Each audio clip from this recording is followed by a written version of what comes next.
Alors, bonjour à toutes et à tous, j'espère que vous allez bien. Donc, aujourd'hui, nous allons entamer la deuxième partie de la semaine 2, qui est donc le fichier ou le langage XSD. Donc, on a fini la semaine dernière le langage XML, cette semaine plutôt le langage XML, et en deuxième partie, on va voir c'est quoi le langage XSD. Donc, voilà, je vais partager avec vous mon écran et vous allez maintenant pouvoir voir ma présentation du cours XSD. Donc, XSD veut aussi dire XML Schema Definition, d'accord? X pour XML, S pour Schema et D pour Definition. Donc, c'est quoi XML Schema Definition? C'est tout simplement la définition d'un schéma XML ou d'une instance XML. Donc, on va définir le vocabulaire et la grammaire de XML à travers le fichier XSD et on va bien sûr apprendre le langage XSD. Donc, tout d'abord, imaginez qu'on a deux applications A et B.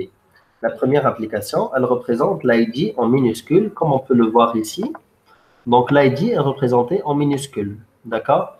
Dans notre deuxième application qui utilise un fichier XML, l'ID il est représenté en lettres majuscules. Donc, imaginez maintenant qu'on veut que les deux applications donc, communiquent ensemble. Est-ce que d'après vous, ils vont interpréter de la même façon l'ID? Bien sûr que non, parce qu'un ID, il est représenté en minuscule et un autre ID, il est représenté en majuscule. D'accord? Donc, il y a un problème de confusion ici par rapport à l'interprétation des informations. Donc, pour cela, on a défini donc un langage XSD qui permet en fait d'utiliser la schématisation de l'information XML et de définir son type et ses contraintes et sa représentation. Donc, un schéma XML, un fichier en XSD, on l'appelle aussi schéma XML, comme vous pouvez voir ici. Donc, ça représente XSD. Donc, je rappelle, quand on parle d'un schéma XML, on parle d'un XSD. Donc, on définit les éléments permis dans le document, comme par exemple la contrôle de saisie. Donc, imaginez par exemple que j'ai besoin, pour que l'âge soit bien représenté, il faut qu'il soit un int, de type int. Donc, ça se définit en XSD. D'accord? Si par exemple j'ai un formulaire et j'ai l'âge, si je mets un string, ça ne veut pas marcher. Donc, qui est responsable de la définition de ce contenu-là? C'est bien le fichier XSD. On définit aussi les attributs qui y sont associés. Donc, on définit soit les éléments, soit les attributs. Et on définit aussi la structure de document et surtout les types de données définis dans un fichier XML. D'accord? Donc, voilà. Donc maintenant, XSD, c'est une alternative à ce qu'on appelle DTD. Donc, on a vu la semaine dernière, donc DTD, c'est Document Type Definition, qui est aussi un moyen de représenter les types de données. Donc, on a opté pour XSD pour plusieurs raisons. Donc, tout d'abord parce que XSD appartient à la famille XML, donc c'est une syntaxe qui est familière pour nous et appartient à la famille XML. Donc, il a aussi une racine, il a aussi une prologue, une racine et l'arborescence, alors que DDD, c'est une autre structure. Donc, comme on a dit, XSD, il est issu de XML, donc il est plus simple. On n'a pas besoin de comprendre un nouveau langage. Et tous les outils, mais également les langages qui permettent de travailler un document XML sont aussi utilisables dans XSD. Donc, XSD ici simplifie énormément les choses pour nous parce qu'il appartient à la famille XML et il permet de définir les types d'un fichier XML. Voilà ici un exemple de DTD en haut, donc Document Type Definition, que vous voyez, ce n'est pas vraiment du XML, c'est tout simplement un nouveau langage ici, mais il est très restreint par rapport à ses fonctionnalités. Par exemple, ici, un élément boutique, c'est l'élément racine qui contient plusieurs téléphones avec l'étoile, 0 ou plusieurs téléphones. Le téléphone contient une marque et un modèle. Le marque et le modèle sont de type PC Data. Ça représente un peu une chaîne de caractères ou de type string. Donc, remarquez ici qu'on respecte l'arborescence. En haut, on a des éléments qui n'ont pas de type, on fait abstraction du type, et quand on arrive à la fin, par exemple marque et modèle, on voit les types de marque et de modèle. Donc, l'abstraction, c'est d'aller du général vers le spécifique. Et voilà comment ce document peut être représenté par une instance ou par des exemples à l'aide de XML. Donc, DTD, c'est un nouveau langage, donc on doit connaître sa syntaxe qui est particulière, alors que le langage XSD, il utilise la même syntaxe que XML. Les types de données de DTD, c'est PC Data, CData, tout ça, on n'a pas beaucoup de flexibilité par rapport au type, alors que dans XSD, on est flexible et surtout, on représente des types qu'on connaît déjà dans la majorité des langages de programmation. Par exemple, on a int, on a byte, on a string, float, tout ça. Le nombre d'occurrences représentées dans DTD, donc on a l'étoile pour 0 plusieurs, on a aussi le plus pour 1 plusieurs, on a le point d'interrogation pour dire 0 ou 1, alors que le nombre d'occurrences dans XSD, il est beaucoup plus précis. On peut dire, par exemple, on a un tableau entre 1 et 100, ou entre 2 et 100. D'accord? On est plus précis ici. Alors, DTD, il ne permet pas d'appliquer des contraintes sur le contenu, alors que dans XSD, on peut aussi, par exemple, utiliser ce qu'on appelle les patterns, ou par exemple des restrictions. Par exemple, le mot de passe a une longueur exacte de 8 chaînes de caractères. Par exemple, l'email contient le caractère commercial, comme vous pouvez voir. Donc là, on est plus précis et on peut appliquer des contraintes, mais surtout, XSD appartient à la famille XML, donc la syntaxe, elle est déjà familière pour nous. Donc voilà, on a déjà dit dans le cours XML que le fichier XML n'a pas de contenu. D'accord? Il n'a pas, de type. Il ne représente que l'information. Donc on parle d'un fichier qui est bien formé, XML. Donc XML est formé si et seulement si il respecte la syntaxe XML. Mais comme on a dit déjà, par exemple, si on veut représenter un programme, par exemple, voilà notre programme ici, on a un programme en Java, on a une entité étudiant qui a numéro d'étudiant de type int, elle a un prénom de type string et un nom de type string. Et on veut la représenter à l'aide d'un langage comme XML et XSD. Donc, qu'est-ce qu'on va avoir dans XML? On va avoir étudiant, numéro d'étudiant et un attribut, et le prénom Khaled et nom et Fayed. On voit ici les balises et on voit l'information. Est-ce qu'on voit ici les types définis dans Java comme int, string, string? Non, on ne voit pas dans le fichier XML, il n'y a pas de type. Donc, comment résoudre ce problème-là?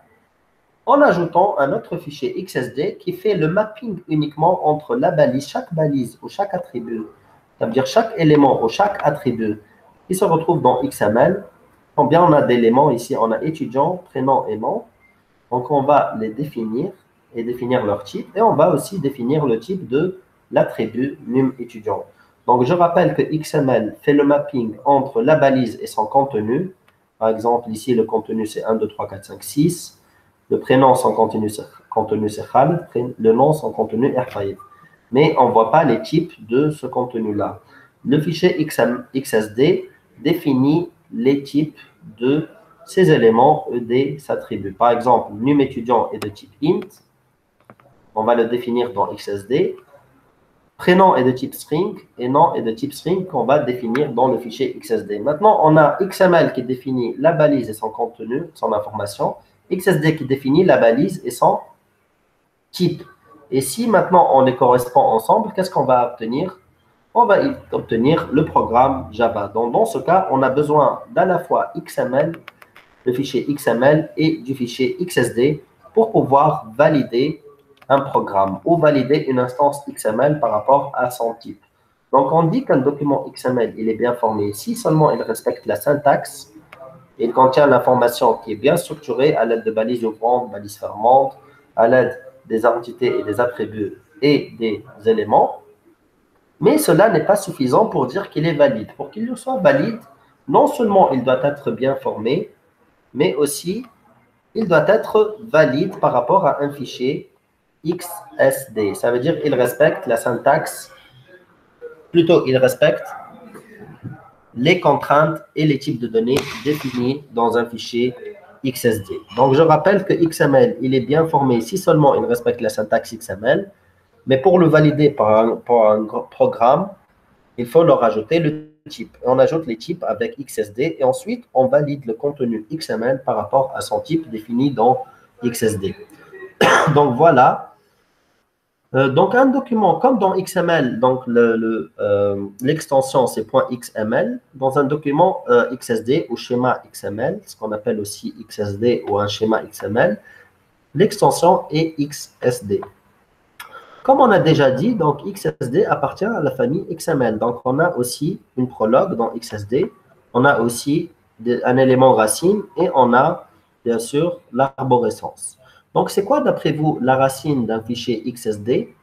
Donc, elle est toujours la même. On l'a définie par une syntaxe particulière qui est xs2.schema. Donc, quand vous voyez dans un fichier qui commence par xs2.schema, automatiquement, il s'agit d'un fichier XSD. Donc, voilà la prologue. Comme vous pouvez voir ici, on a un exemple d'un fichier XSD. On a une prologue. Et ensuite, on a la balise racine qui est XS-schema. Alors, d'après vous, ça représente quoi XS2.schema, XMLNS, XS égale et un lien de référence? D'après vous, c'est quoi? Alors, c'est en fait la déclaration d'un espace de nom. Donc, pour que XSD fonctionne, c'est quoi son objectif XSD déjà? C'est pour être capable de représenter n'importe quel type, de n'importe quel programme. Imaginez un string dans Java et un string dans C++. Est-ce que c'est la même représentation au niveau du programme et dans sa mémoire allouée? Non. Donc, comment on peut représenter n'importe quel type avec XSD? Donc, l'idée, c'est d'utiliser ce qu'on appelle l'espace de nommage. Donc, on a créé un espace de nommage par défaut qui s'appelle, dont le préfixe est XS, qui permet de faire quoi? De définir toute la syntaxe de XSD. Par exemple, il y a des mots particuliers qu'on veut utiliser, comme par exemple dire c'est quoi la racine d'un fichier XSD, qui est schema. On met ce mot-là dans le dictionnaire défini par ce préfixe XS. D'accord? Et maintenant, on peut utiliser toute la syntaxe de XSD qui est prédéfinie dans le dictionnaire XS. On peut utiliser aussi des mots qui représentent tous les types simples. Par exemple, string, int, float. Comment on les appelle? Par exemple, je veux appeler le type string, je mets quoi? XS2.string. Je veux appeler la racine qui représente la syntaxe XS2.schema. D'accord? Je veux appeler un float, je mets XS2.float. Donc, pour dire ici qu'on a un dictionnaire par défaut, dont le préfixe est XS, qui contient des mots. Ces mots-là représentent soit la syntaxe qu'on va utiliser dans XSD, soit les types de données simples qu'on va utiliser. D'accord? Et comment concrètement on fait cela? Donc, au niveau de la racine XSD, on définit tous les dictionnaires qu'on va utiliser. On peut aussi ajouter de nouveaux dictionnaires. On va voir ensuite comment on le fait. Mais pour le moment, on ajoute notre premier dictionnaire qui est toujours le même et qui est toujours utilisé pour à la fois la syntaxe XSD et aussi les types de données simples comme string, int, float, tout ça. On utilise le dictionnaire XSD standard ou ici XS. D'accord? Pour ce faire, au niveau de la racine, au niveau de l'entête plus précisément, une fois on déclare la racine, à l'intérieur, on met tous les namespaces. Comment? Donc, on appelle XMLNS ici.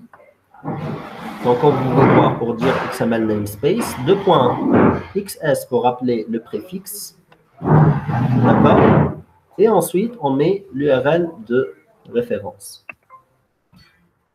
Donc, ça, c'est le premier exemple. Comme vous pouvez voir ici, donc voilà les espaces de nom. On déclare le préfixe. Ensuite, on déclare l'URL de référence.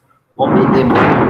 Et ensuite, on utilise ces mots-là. Par exemple, ici, XMLNS, XS, il est par défaut, il utilise à la fois la syntaxe XSD, mais aussi les types de données simples. On lui donne une URL de référence. Par exemple, comme vous pouvez voir ici, c'est l'URL de référence www.w3.org. Voilà l'URL de référence. Ensuite, on a des mots. Donc, le premier mot représente une des syntaxes XSD, par exemple schema qui représente la racine. Un deuxième mot, par exemple string. Donc, on met ces mots-là dans le dictionnaire représenté par XS et on va les utiliser. Donc, comment on utilise schema, par exemple? On met tout simplement XS2.schema. Comment on utilise string? Tout simplement, on met xs de point string. On peut aussi, donc ici, on a un seul espace de nom. On peut ajouter d'autres espaces de nom ici, suite à celui-là. Par exemple, je veux créer un espace de nom qui s'appelle esprit. D'accord? Donc, comment je fais? XMLNS, deux points. Je lui donne un préfixe, par exemple ESP. Je lui donne un URL de référence, par exemple esprit.tn. Je mets des mots qui sont associés à esprit, par exemple PI. Et ensuite, je l'utilise en appelant donc ESP2.PI. Donc, je dois dans XSD ajouter toujours donc l'espace de nom de base qui est par défaut, qui est XS. Et ensuite, je peux ajouter d'autres espaces de nom.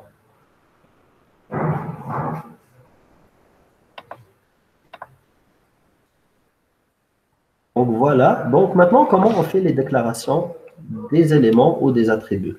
Donc, tout d'abord, comme on a dit, on va parcourir tout le fichier XML et pour chaque élément ou attribut défini dans le fichier XML, on doit le déclarer. Comment on déclare un élément? Par exemple, ici, l'élément xs de point element. Donc, remarquez ici que element appartient, c'est un mot qui appartient au dictionnaire XS aussi, à l'espace de nom XS. Name égale, je dis c'est quoi le nom de la balise et type, et je donne le type de l'élément. D'accord? Par exemple, regardez ici, xs de point element, name égale first name et type égale xs de point string. String aussi, c'est une syntaxe qui appartient au préfixe xs. D'accord? On va prendre un exemple concret maintenant. Donc, regardez ici. Par exemple, je veux déclarer l'élément prénom. Comment je fais? xs de point element, parce qu'il s'agit d'un élément. Name égale prénom. Type égale, par exemple, Khaled, c'est de type xs de point string. D'accord? Donc, voilà comment on déclare un élément. Bien sûr, on va parcourir l'arbre du haut vers le bas. On va déclarer tous les éléments et les attributs du fichier XML. Comment je déclare l'élément étudiant maintenant? xs de point element, name égale étudiant, type égale, est-ce que c'est de type simple, par exemple string, int? Non. Donc, je peux lui donner un nouveau type. Par exemple, je l'appelle étudiant type. D'accord? Donc, voilà, on a vu comment on déclare les éléments. Donc, dans les éléments, on peut aussi leur ajouter d'autres paramètres. Par exemple, par défaut, first name, il est de type string. Par défaut, c'est Michael. Il a la valeur Michael. Par exemple, fixed, ici. First name de type string, fixed égale Michael. Cela veut dire que il contient donc par défaut donc la valeur il contient toujours une valeur qui est non changeable, qui est Michael. Donc maintenant, comment on définit les attributs? C'est un peu la même chose. Donc vous avez un attribut name égale et type égale. Donc par exemple ici l'attribut num étudiant égale 1, 2, 3, 4, 5, 6, 7. Donc comment je fais ça? Il s'agit d'un attribut, donc xs de point attribute, name égale num étudiant et type égale, par exemple, je veux le déclarer de type string ou je peux le déclarer de type int.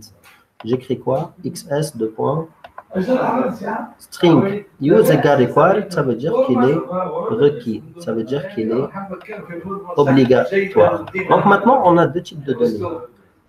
Donc on a les types de données simples et les types de données complexes. Remarquez que les attributs sont toujours de type simple. Comme on a dit, en général, les attributs sont utilisés pour tout ce qui est clé primaire. D'accord? Donc, on les utilise comme étant des clés primaires, par exemple, dans une base de données. Donc, ils sont toujours de type simple. D'accord? Comme on a dit ici, donc les attributs sont uniques à leurs éléments, de type simple, et ils sont non décomposables. D'accord? Et on a les éléments qui sont soit de type simple, soit de type complexe. Donc, on va voir la deuxième partie très prochainement. Donc, merci pour votre attention et à très bientôt pour la deuxième partie du cours XSD. Merci pour votre attention et à très bientôt.